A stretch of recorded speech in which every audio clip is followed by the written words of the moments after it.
Conectemos estas dos lecciones, la primera y la segunda del capítulo 11, porque estarán siempre relacionadas con lo mismo. Se recuerda el ejército del norte en contra del ejército del sur e Israel en medio.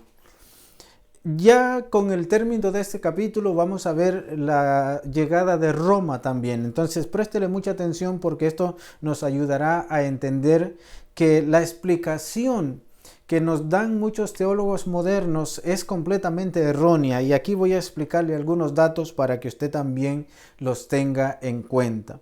Así que vamos a avanzar en la lección para que juntos tengamos en cuenta lo que hemos venido hablando o viendo en las lecciones, o en la lección que terminamos. La primera del capítulo 11 dice: el corazón de estos dos reyes será para hacer mal, y en una misma mesa hablarán mentira, mas no servirá de nada, porque el plazo aún no habrá llegado.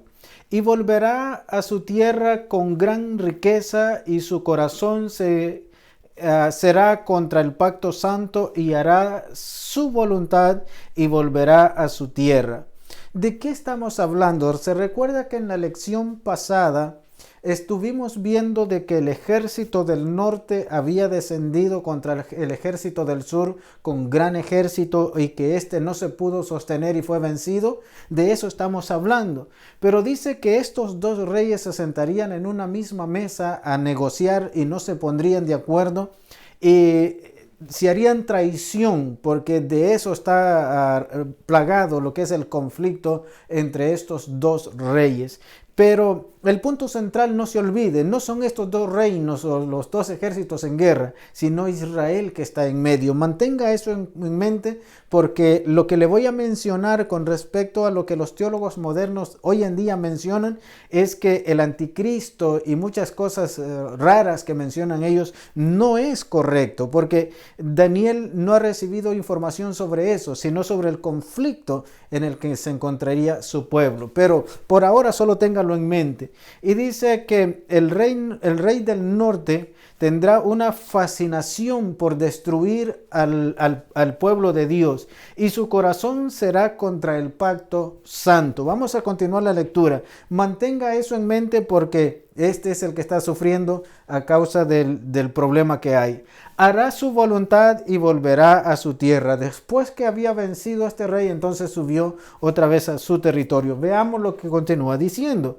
Al tiempo señalado volverá al sur, mas no será la postrer venida como la primera, porque vendrán contra él naves de Quitín. Esto es interesante porque nos cuenta que este rey, vamos ahora a esto, al tiempo señalado. ¿Quién le señala los tiempos? ¿Quién le marca los tiempos a estos para que estén en guerra? Siempre Dios está en control de todo. No se olvide de eso. Dios es el que está en control de todo. Dios es el que le está dando castigo a este pueblo. Y como Dios es el que está en control de todo, quien le señalaba los tiempos a ellos cuando iban a bajar o a subir, pues era Dios mismo. Y Dios ponía en el corazón de estos hombres que le dieran castigo a su pueblo, porque aún ellos hacían cosas terribles para con Dios, se olvidaban de Dios, no le buscaban a Él. Y entonces Daniel está viendo que el problema que tienen los judíos es grande por la desobediencia. En la lectura que tenemos nos vamos a encontrar lo que Dios está haciendo con ellos. Observe la parte que estamos viendo con respecto a estos dos ejércitos. Vamos a continuar la lectura y dice: y él se entristecerá y volverá y se enojará contra el pacto santo. ¿De qué nos está hablando? Quiero que le preste atención a este dato. Dice que la postrer venida no será como la primera, porque vendrán contra él naves de Quitín. ¿Qué son estas naves? He estado averiguando un poco sobre esto porque me interesa que también usted pueda tener ese dato y pueda analizarlo. Es importante porque estas naves, se cuenta que el reino de los Ptolomeos había hecho un pequeño convenio con un imperio que estaba al lado de Roma o cerca de Roma, y aquel tenía naves de guerra, naves del mar. Entonces esas naves fueran los que le ayudaron al reino del sur para poderlo vencer. Observe lo que nos está contando aquí. Entonces, la postrer venida, cuando volvió, no consiguió lo que buscaba porque éste había hecho un convenio con otros. Naves de Quitín significan naves del mar de guerra, y eso es lo que nos está contando aquí. Pero en esta parte es importante porque quiero que observe lo que a usted le interese saber ahora. Dice que después que fue derrotado acá abajo, entonces volverá y se enojará contra el pacto santo. Se recuerda que dice que el tiempo marcado volvió, o el tiempo destinado volvió, pero no le fue bien, entonces se enoja contra estos. Mire lo que nos encontramos ahora. Dice, y se hará según su voluntad y volverá pues y se entenderá con los que abandonen el pacto santo. ¿A quién buscaba este rey para hacer convenios? Se recuerda que en la lección pasada vimos de que con aquellos hombres turbulentos fue e hizo conversaciones, pero después murieron esos hombres porque fueron traicionados por este gobierno. Lo mismo está pasando ahora. Dice, hará según su voluntad y volverá pues, y se entenderá con los que abandonen el pacto santo. Siempre había en Israel personas que no estaban interesados en cumplir lo que Dios les mandaba, sino en hacer conforme lo que ellos querían y lo que ellos pretendían conseguir. Y el enojo contra el pacto santo dice que era, y se levantarán de su parte tropas que profanarán el santuario y la fortaleza, y quitará el continuo sacrificio a causa de la abominación desoladora. Con lisonjas seducirá a los violadores del pacto, mas el pueblo que conoce a Dios se fortalecerá y actuará. Nos está contando que después que fue vencido por el reino del sur, se enojó y entonces se fue a hacer pacto con esta gente o convenios con esta gente, pero que en realidad no estaba interesado en hacer cosas buenas para ellos, sino en tomarse ese territorio para sí y mantener el control en Israel, para no dejar que el imperio del sur subiera a hacerle daño a su tierra, que ahí mismo podían pelear con ellos. Entonces Israel estaba en conflicto porque al estar esos dos ejércitos en su territorio, ellos no podían tener paz. ¿Dónde está el problema? Dice, en los que abandonan el pacto santo. Segundo dice, se levantará de su parte tropas que profanarán el santuario y la fortaleza. ¿De parte de quién se levantarán estas tropas y esto? Del reino del norte. El reino del norte no está interesado en Israel, entonces le está haciendo la vida difícil. Y dice que y quitará el continuo sacrificio a causa de la abominación desoladora. Esta palabra abominación se recuerda en el capítulo 8 y en el capítulo 9 la palabra prevaricación. Esta es esa misma palabra, la abominación. Aquel desprecio que había por las cosas del Dios de los judíos. Pero es a causa de aquellos traidores, de aquellos que quebrantaban el pacto de Dios, el mandamiento de Dios. Pero este hombre con lisonjas dice que conseguía todas estas cosas con engaños. Estaba escuchando a un hombre de estos hombres que tratan de explicar el libro de Daniel, y habla que que habla lisonjas aquí es el anticristo. El anticristo que es presentado como Antíoco Epífanes. Si usted le gustaría también ir a escuchar a estas personas, no tenga miedo. Recuérdese que la palabra se explica por sí misma y solo tengamos coherencia en lo que estamos viendo y no tengamos miedo de indagar o escuchar a otros. El asunto es que si no tenemos nosotros una explicación que nos oriente en esa dirección o en la dirección correcta, entonces pues no sabemos cómo hacer la contrariedad a estos hombres que explican esto erróneamente. Y voy a pedirle que esté pendiente de lo que viene después de aquí, porque es lo que nos ayuda a comprender que la explicación que nos dan ellos es completamente errónea. Aquí no hay ningún anticristo. Aquí lo que nos está hablando, que el rey de aquí no tiene interés en hacer negocios o alianza con ellos, sino en mantener el control del territorio. y por esta abominación desoladora de los que abandonan el pacto. Entonces no hay ningún anticristo, no hay nadie que se va a sentar en el trono y que Daniel lo está hablando, que esto es para el futuro. Eso es lo que Daniel está recibiendo. Oiga bien, 250 a 300 años atrás está recibiendo revelación de estas cosas. Entonces lo está poniendo como que se está viviendo en el momento, pero es visión. Él está viendo hacia el futuro. Es lo mismo que Isaías nos presenta cuando dice despreciado y desechado entre los hombres, varón de dolores, como que escondimos el rostro. Isaías nos presenta el juicio de Cristo Jesús como que si Él lo estuviera viviendo, porque ellos están hacia el futuro viendo. Daniel está hacia el futuro viendo. Entonces, no es que de aquí se está tomando para más el tiempo futuro de nuestro tiempo. Yo no puedo decirle que esto viene en el futuro. Daniel le está hablando que viene en el futuro. Se está cumpliendo allá por el año 250-300 antes de Cristo esta situación, esta cuestión que está pasando aquí. No se le olvide, porque si usted no le presta atención a esto, después entonces esta gente que tratan de explicarlo, lo que hacen es confundir más a las personas. Estos dos ejércitos son los que están en conflicto. Israel está en medio. Aquí vamos a ver entonces, para que tengamos en cuenta lo que nos está contando el profeta Daniel. Y los entendidos del pueblo instruirán a muchos, y por algunos días caerán a espada, a fuego y a cautividad y despojo, y en su caída serán ayudados de pequeño socorro, y muchos se juntarán a ellos con lisonjas, y también algunos de los sabios caerán para ser depurados, y limpiados y emblanquecidos hasta el tiempo determinado, porque aún para esto hay tiempo.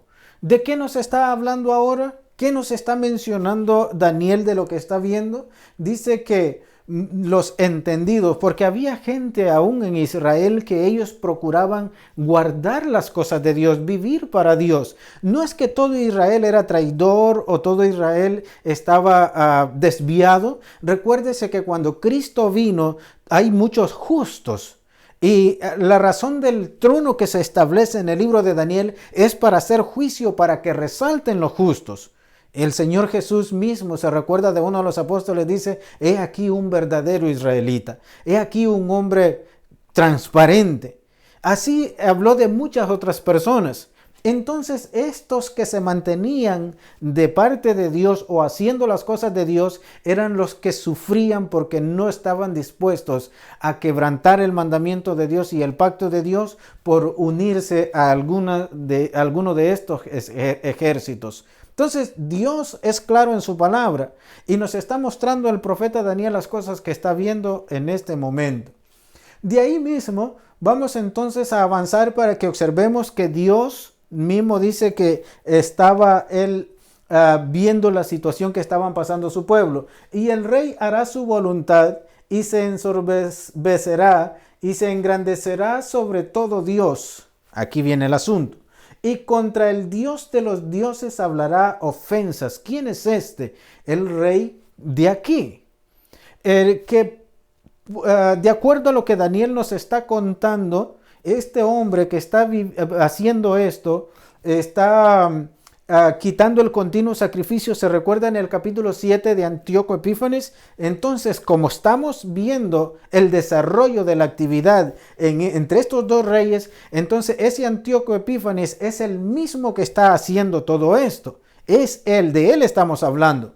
No es del anticristo, no, estamos hablando de Antíoco Epífanes, porque el capítulo 7 solo nos cuenta la caída de Media, el capítulo 8, solo nos cuenta la caída de Media y Persia y que sube Grecia. Pero en el capítulo 11 nos cuenta la actividad que hay en el reino de Grecia. Israel está en medio de ello. Entonces dice: contra el Dios de los dioses hablará ofensas. Esto mismo dice el capítulo 8. Prosperará hasta que la ira llegue, porque lo determinado se debe de cumplir. ¿La ira de quién? La ira de Dios. Entonces dice que la ira de Dios caerá sobre este rey perverso y lo destruirá también. Del Dios de sus padres no hará caso, ni del amor de las mujeres, ni respetará a Dios alguno, porque sobre todo se engrandecerá. Ese es este rey perverso. Entonces a él no le importaba nada, no le interesaba el amor de las mujeres, hacer tratos por mujeres, no le interesaba nada de eso, ni al Dios de los judíos respetaba. Por eso es que se metió allá al lugar santo y dice que por la abominación desoladora, él quitó el continuo sacrificio. Estamos hablando del mismo del capítulo 8. Entonces, es importante prestarle atención a esto porque el contexto de esto es lo que nos da a entender lo que le estoy diciendo. De aquí vamos entonces a ver lo que nos va a contar con respecto a esto mismo y que usted esté pendiente de ello. Observe, mas honrará en su lugar a Dios, al Dios de la fortaleza, Dios que sus padres no conocieron. Lo honrará con oro y plata y con piedras preciosas y con cosas de gran precio.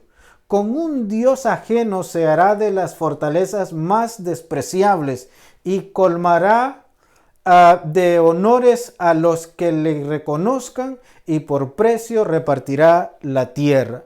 Este rey perverso del que estamos hablando, el placer de él era que lo reconocieran como alguien grande, como alguien que tenía dominio y potestad. Y la única manera de conseguirlo era con engaño, haciendo cosas que eran abominables también. Y dice que aquellos que le reconocían, entonces le repartía el botín o tierras para que siguieran entonces engrandeciéndolo mucho más. Todas estas cosas son lo que la Biblia nos presenta para que nosotros tengamos en mente de qué estamos hablando. No estamos hablando de un anticristo, estamos hablando de la acción o la actitud de los reyes que están en estos dos territorios. Más adelante nos cuenta también, dice que ya ahora va a empezar a caer el imperio de Grecia.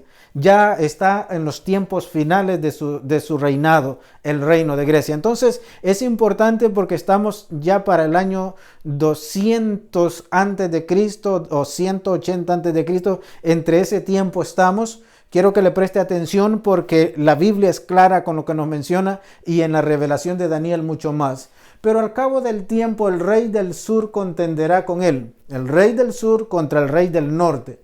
Y el rey del norte se levantará contra él como una tempestad, con carros y gente de a caballo, y muchas naves, y entrará por las tierras, y inundará y pasará. Entrará a la tierra gloriosa, a Israel, del cual estamos hablando. O sea, va a pasar dándole también su rasurada ahora que va para el sur. Y muchas provincias caerán, mas éstas escaparán de su mano, Edom, Moab y la mayoría de los hijos de Amón. Algunas provincias que estaban más en esta región de acá, dice que escaparon de la mano del rey del norte. ¿Por qué? Pues la Biblia no nos da más datos, más razón, solo lo pone de esa manera. Extenderá su mano contra las tierras y no escapará el país de Egipto. La misión de este es venir acá y conquistarlo. Dice, y se apoderará de los tesoros de oro y de plata y de todas las cosas preciosas de Egipto. Entonces Egipto iba a caer en manos de ese rey. Y los de Libia y de Etiopía le seguirán. Entonces nos está contando que el rey del norte pasa rasurando a Israel, llevándoselo por delante, y la misión de él es conquistar el reino del sur de los Ptolomeos y después seguir con Libia y Etiopía. Nos está contando de la actividad de este rey. Eso es importante de tenerlo en mente, para que no caigamos en explicaciones erróneas en nuestro tiempo y tengamos conciencia de que Daniel, el dolor del capítulo 10 que sintió y que hasta enfermo quedó por eso, era a raíz del conflicto en el que se encontraba su gente, años más adelante de lo que está viendo. Para ir entonces concluyendo el capítulo 11, préstele atención, porque ahora nos cuenta que el rey del norte, cuando se encuentra acá en el sur, que ya ha conquistado todo esto, recibe una noticia que lo asusta y lo espanta. Dice, pero noticias del oriente y del norte lo atemorizarán. ¿Qué está aconteciendo ahora? Grecia ya está en su final. Grecia ya está culminando su tiempo de reinado, de gobierno, de poderío.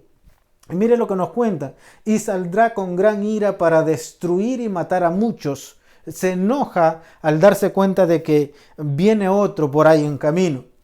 Y aplastará y plantará las tiendas de su palacio entre los mares y el monte glorioso y santo, mas llegará a su fin y no tendrá quien le ayude. Préstele atención porque nos está contando la caída del reino de Grecia. Estamos allá por el año 180 antes de Cristo. Entonces, ¿quién asoma la cabeza? Roma. Ya Roma está llegando. Por eso es que no podemos, o yo no entiendo en realidad a los que tratan de explicar el libro de Daniel y el capítulo 11 ponen al anticristo ahí que vendrá y gobernará y reinará y tomará posesión. Es terrible realmente lo que ellos dicen y hablan con respecto a esto, porque no lo conectan con lo que Daniel nos está explicando en la estatua del rey Nabucodonosor. Entonces ya Roma está asomando su cabeza y se asusta y viene y planta, dice, su ejército en este lugar. Y al ponerlo en este lugar entre los dos mares. ¿Por qué? Porque Roma está viniendo en esa dirección. Si usted observa, Roma viene de este lado hacia acá. Pero me interesa que usted le preste atención a que Roma asoma ya, pero vamos a ir a la estatua para que entonces tengamos nosotros en mente lo que estamos viendo. El libro de Daniel no lo podemos desconectar en ningún momento de la estatua de Nabucodonosor, porque esa es la columna, esa es la línea que va marcando los tiempos de cada imperio. Y vimos que en esta estatua que Nabucodonosor hacía años atrás había soñado, ya Babilonia se había ido, ya no estaba. Después había tomado posesión Media y Persia, ¿se recuerda? Lo que estamos viendo nosotros en la lección 13, lo que vimos también en la lección del capítulo 8. Esto es muy importante, pero ya también Media y Persia se fue porque fue vencida por aquel macho cabrío de un cuerno. Ahora Grecia también ha llegado a su fin. Entonces, quien estaba a punto de llegar es Roma, en los pies de hierro y barro cocido. Se recuerda de la estatua. Esto es muy importante. No podemos desconectarnos de ella. Entonces, dice que le vinieron noticias del oriente y del norte, porque ya Roma estaba asomándose, ya Roma estaba llegando también para tomar posesión de ese gobierno en el cual observamos en la estatua del rey Nabucodonosor. Entonces ya Grecia cayó, vamos a ponerlo de esa manera, y tomará posesión el imperio de Roma. Esto es muy importante. Me encanta mucho cómo Daniel lo desmenuza de esa manera. Y cómo en un lapso de casi 600 años, casi 400 años, porque todavía Roma no ha tomado posesión. Y en el libro de Daniel no alcanzamos a ver que Roma toma posesión, solo nos quedamos hasta ahí. Porque en el capítulo 12 es como un recuento de todo lo que hemos estado viendo. Y lo vamos a ver detenidamente porque es muy importante también el capítulo 12. Pero entonces toma posesión Roma y Grecia ya cayó. Todo lo que hemos visto en el capítulo 11, no se olvide, no hay ningún anticristo en el capítulo 11. Lo que hay es el conflicto entre estos dos reinos y Israel está en medio. Que el Señor me los bendiga, que el Señor nos ayude y que nos dé también sabiduría para poder culminar el libro de Daniel explicándolo correctamente.